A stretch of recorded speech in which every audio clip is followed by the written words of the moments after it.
వర్షపాతం ఈ పదాన్ని ఎక్కువగా వార్తల్లో వింటూ ఉంటాం. వర్షపాతంతో రైతులకు ప్రజలకు జరిగే నష్టాలు లాభాలను ముందుగా అంచనా వేస్తూ వాతావరణ శాఖ హెచ్చరికలను జారీ చేస్తూ ఉంటుంది. తద్వారా పంటలు పండించే రైతులతో పాటు నదులు సముద్రాల తీరాన ఉండే ప్రజలకు ప్రాణ ఆస్తి నష్టం సంభవించకుండా చర్యలు తీసుకుంటారు. వర్షపాతం నమోదయ్యే తీరుతెన్నులపై మైత్రి ఛానల్ అందిస్తున్న వివరాలు ఇప్పుడు చూద్దాం. వాతావరణ పరిస్థితులను కొలిచే పరికరాలను రెయిన్ గేజ్ అంటారు. ఇవి రెండు రకాలుగా ఉంటాయి. మొదటిది సాధారణ రెయిన్ గేజ్, రెండవది సెల్ఫ్ రికార్డింగ్ రెయిన్ గేజ్గా పిలుస్తారు. వర్షపాతాన్ని కొలిచేందుకు ఈ రెయిన్ గేజ్ పరికరాన్ని వాడుతుంటారు. వర్షం పడినప్పుడు పన్నెల్ కలెక్ట్ అవుతుందని దానిని మెజరింగ్ సిల్ ద్వారా కొలిచి మిల్లీమీటర్లు సెంటీమీటర్లుగా వాతావరణ శాఖ అధికారులు చెబుతుంటారు. వర్షపాత నమోదు వివరాల ద్వారా రైతులకు మేలు జరుగుతుంది. తేలికపాటి వర్షానికే పత్తి, మొక్కజొన్న పంటలు వేస్తుంటారు. కానీ 2.5 మిల్లీమీటర్ల వర్షం పడినప్పుడే విత్తనాలు వేయాలని అధికారులు సూచిస్తున్నారు.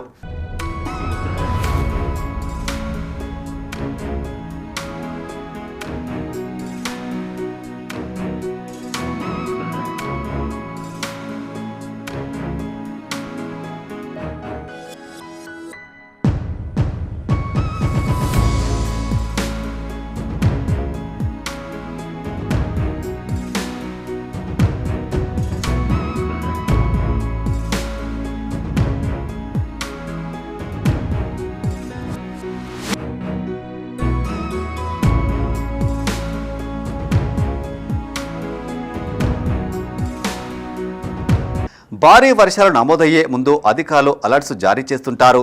Yellow alert, orange alert, red అలర్ట్స్గా వీటిని పిలుస్తుంటారు. ఎల్లో అలర్ట్ అంటే 115 మిల్లీమీటర్ల కంటే తక్కువగా ఉంటే దానిని ఎల్లో అలర్ట్ అంటారు. ఆరెంజ్ అలర్ట్ అనగా 115 నుండి 204 మిల్లీమీటర్ల వర్షం కురిస్తే దానిని ఆరెంజ్ అలర్ట్ అంటారు. రెడ్ అలర్ట్ అంటే 204 మిల్లీమీటర్ల కంటే ఎక్కువ ఉంటే దానిని రెడ్ అలర్ట్గా పిలుస్తారు. వాటి ప్రభావాలను బట్టి ప్రజలను అప్రమత్తం చేసేందుకు వాతావరణ శాఖ సూచనలు చేస్తుంటుంది.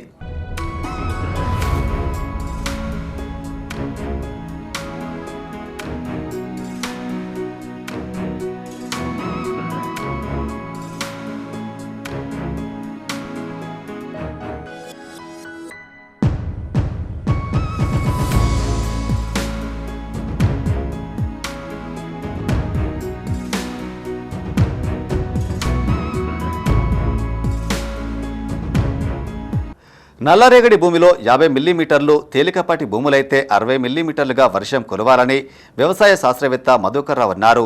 రెయిన్ గేజ్ వచ్చే సూచనలు తెలుసుకుంటూ విత్తనాలు వేయాలని సూచిస్తున్నారు. సెన్సార్ రూపంలో ఉన్న రెయిన్ గేజ్ సాయంతో వర్షపాతం తెలుసుకోవచ్చని, ఇవి కంప్యూటర్కు లింక్ అయి ఉంటాయని చెప్పారు.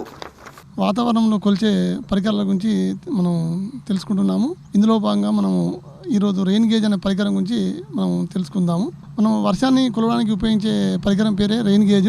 ఇవి రెయిన్ గేజ్ అనే 2 టైప్స్ ఉంటాయి. ఒకటి సాధారణ రెయిన్ గేజ్, ఇంకొకటి సెల్ఫ్ రికార్డింగ్ రెయిన్ గేజ్ అనేవి ఉంటాయి. మనం మొదట సాధారణ రెయిన్ గేజ్ గురించి తెలుసుకుందాం.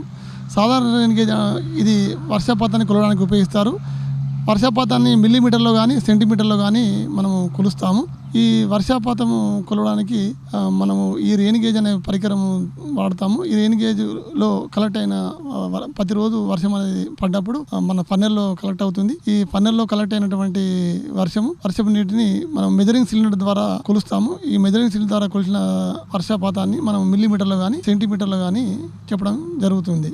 ఈ వర్షపాతము రైతులకు మనకు ఏ విధంగా ఉంటుందంటే, ఈ సాధారణంగా పత్తి, మొక్కజొన్న వంటి ఆరుతడి పంటలు పెట్టేటప్పుడు రైతు సోదరులు తేలికపాటి వర్షానికే పెడుతూ ఉంటారు. కానీ మనము వర్షము పడ్డదు అంటే ఒక రోజులో 2.5 మిల్లీమీటర్లు పడితే అది ఒక వర్షం రోజు కింద లెక్క పడతాము. అయితే మనం ఈ ఆరుతడి పంటలు పెట్టే రైతు సోదరులు ఒక వారం రోజుల వ్యవధిలో నల్లరేడు భూములు అయితే 50 మిల్లీమీటర్లు, అదేవిధంగా తేలికపాటి భూములు అయితే 60 మిల్లీమీటర్లు పడ్డప్పుడు మాత్రమే విత్తనాలు పెడితే అవి మొలక శాతం మంచిగా ఉండి అవి తర్వాత ఎదుగుతాయి.